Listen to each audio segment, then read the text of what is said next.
আমি শোভন দাশগুপ্ত, আইনজীবী, Malda court, Calcutta high court এবং সুপ্রিম কোর্ট অফ ইন্ডিয়া এবং অ্যান্টি কারাপশন এবং ক্রাইম ইরেডিকেশনের ইস্টার্ন রিজনের legal head, human rights international human রাইটসের ইস্টার্ন রিজনের লিগাল হেড। আমি শারদিয়ার জন্য প্রত্যেকটা নাগরিককে এই অর্কপ্রভ দত্তের যে ইনস্টিটিউশন আছে, কলেজ আছে, তার পক্ষ থেকে আমি প্রত্যেকটা নাগরিককে প্রীতি এবং শুভেচ্ছা জানাই শারদিয়ার। এবং অর্কপ্রভ দত্তরা অর্থাৎ এই RKR Radha Kanai Renu institute of business management এরা ঠিক করেছে যে ইংলিশ বাজারে 3টে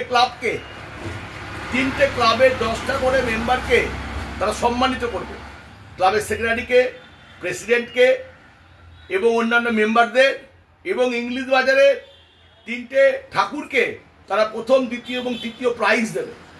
এর কারণ হচ্ছে এরা চাইছে, ইউনেস্কো বলেছে যেটা হচ্ছে একটা বিশ্ববন্দিত অনুষ্ঠান এবং এই অনুষ্ঠানে যাতে কোনো বিশৃঙ্খল তৈরি না হয়, শান্তি শৃঙ্খলা বজায় থাকে। এবং বাঙালিদের এই যে অনুষ্ঠান, কিছু মানুষ চাইছে যে এই অনুষ্ঠানটাকে ভালোভাবে যাতে না হয়, তার জন্য যেন কোনো রকম চক্রান্ত না হয়।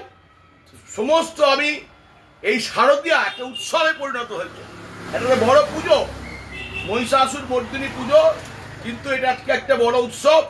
এবং এখানে হিন্দু, মুসলিম, খ্রিস্টান সমস্ত নাগরিককে এই ইনস্টিটিউশন অর্থাৎ কলেজের পক্ষ থেকে শুভ শারদিয়ার প্রীতি শুভেচ্ছা জানাই। এবং এরা এই বাঙালির যে অনুষ্ঠান, এই বাঙালির অনুষ্ঠানটাকে, আমাদের যে দুর্গা পুজো, এই পুজোটা যাতে সর্বত্র ছড়িয়ে পড়ে এবং প্রত্যেকের মধ্যে যেন এটার মধ্যে একটা জাগতিক ভাবের একটা সৃষ্টি হয়, শান্তি শৃঙ্খলা বজায় থেকে সবাই উৎসবে মেতে ওঠে। তার জন্য এই আমি কলেজের পক্ষ থেকে এবং এই কলেজের একজন মেম্বার হয়ে আমি মালদার শহরবাসী, প্রতিটা ক্লাবের যারা যারা এই দুর্গাপুজো করেছে, প্রতিটা ক্লাব, প্রতিটা পরিবার, অনেকে পারিবারিক পুজো হয়, তাদেরকে আমি ধন্যবাদ জানাই, প্রীতি শুভেচ্ছা জানাই। বড়দেরকে প্রণাম জানাই, ছোটদেরকে প্রীতি শুভেচ্ছা জানাচ্ছি। তারা শান্তি শৃঙ্খলায় পুজো দেখুন, উৎসব পালন করুন। এবং ক্লাবদেরকে জানাচ্ছি যে তারা ভালো করে পুজো করুন। প্রথম, দ্বিতীয়, তৃতীয় পুরস্কার এই কলেজের পক্ষ থেকে দেওয়া হবে। ধন্যবাদ, নমস্কার।